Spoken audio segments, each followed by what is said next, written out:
Hello दोस्तों, कैसे हैं आप सब।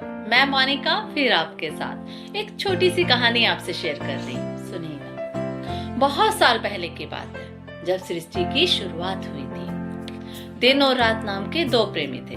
दोनों में खूब पटती, लेकिन स्वभाव दोनों का बिल्कुल अलग था। रात सौंदर्य प्रिय और आराम पसंद थी और दिन कर्मठ और व्यवहारिक था। रात को ज्यादा काम करना पसंद नहीं था, लेकिन दिन काम करते ना थकता था। रात जिसे सजना संवरना बहुत पसंद था, लेकिन दिन हरदम दौड़ते भागते रहना। रात आराम से धीरे धीरे बादलों की लटों को कभी मुंह पर से हटाती और कभी वापस इन्हें अपने चेहरे पे डाल लेती। कभी आसमान के तारों को पिरोकर अपनी पायल बना लेती और कभी वापस अपनी चुनरी पर टांग लेती। लेटी लेटी घंटों बहती नदी में चुपचाप अपनी परछाई देखती रहती और कभी चंदा सी पूरी खिल जाती और कभी सिकुड़कर आधी हो जाती। दूसरी तरफ बौखलाया सा दिन लाल चेहरा लिए हुए हाँफता पसीना बहाता हर काम को जल्दी जल्दी करने की फिक्र में लगा रहता। लेकिन जब दोनों का आमना सामना होता तो दोनों में बहस शुरू हो जाती। दिन कहता काम ज्यादा जरूरी है, रात कहती आराम भी जरूरी है।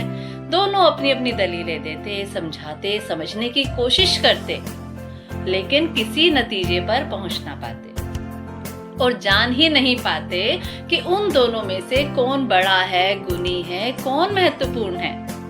हार कर दोनों अपने रचयिता के पास पहुंचे। रचयिता ने दोनों की बात को बड़े ध्यान से सुना और उसने कहा कि दोनों का महत्व तो बिल्कुल बराबर है, तभी तो मैंने तुम्हें दोनों को बनाया है और सृष्टि में बराबर का आधा आधा समय दिया है।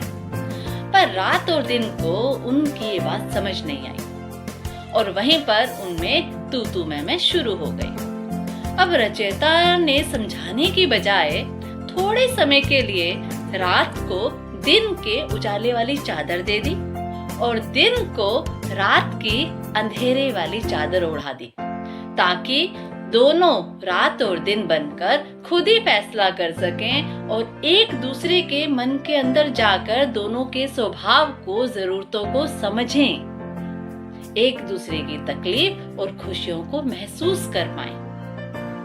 उस दिन से आज तक सुबह बनी रात जल्दी जल्दी अपने काम निपटाती है और रात बने दिन को आराम का महत्व भी समझ आने लगा। अब वह रात को निठल्ली और आलसी नहीं कहता था, बल्कि थकने पर खुद भी आराम करता है। सुनते हैं कि अब दोनों में बहस भी नहीं होती, क्योंकि दोनों को समझ आ गया कि अपनों में कोई छोटा बड़ा नहीं होता।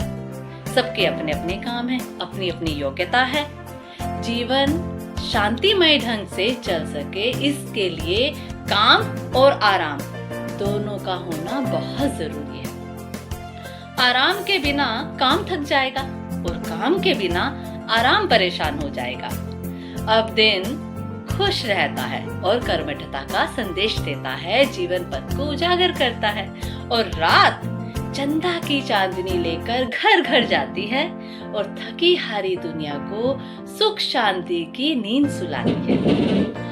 हर शाम सुबह वे दोनों आज भी अपनी अपनी चादर बदल लेते हैं, प्यार से गले मिलते हैं। इसीलिए तो शायद दिन और रात के वो मिलन के पल, जिन्हें हम सांझ, जिसमें दिन ढलते हुए रात का आगमन होता है, और अर्ली मॉर्निंग, जब हल्की सी रात में सुबह होने का क्षण होता है, वो पल आज भी सबसे ज्यादा सुखद और सुहाने लगते हैं। दोस्तों, ना जाने उन मिलन के पलों का क्या जादू है, उसका क्या प्रेम है, जिसमें कुछ भी अच्छा या बुरा नहीं होता, कोई प्यार या नफरत भी नहीं होती, सिर्फ मन उन पलों में खो जाता है और यही गाता है, ओ हम सफर लगता है डर, रात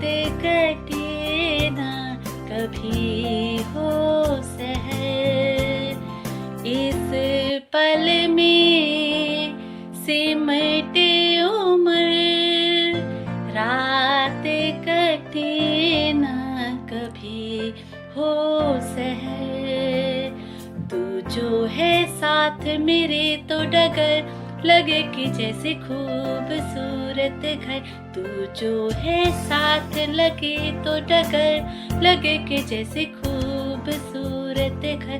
तू जो है साथ तो ये अंबर लगे कि जैसे साया हो सर पर। तेरे कांधे पर रख कर सर यूं ही कट जाए सारी उम्र। पल पल पल पल हर पल कैसे कटेगा पल हर पल। तो दोस्तों बस इतनी थी ये कहानी रात और दिन की। Hope you enjoyed this. मैं मोनिका फिर आपसे मिलूंगी। तब तक अपना और अपनों का ख्याल रखिएगा। Bye bye, love you all.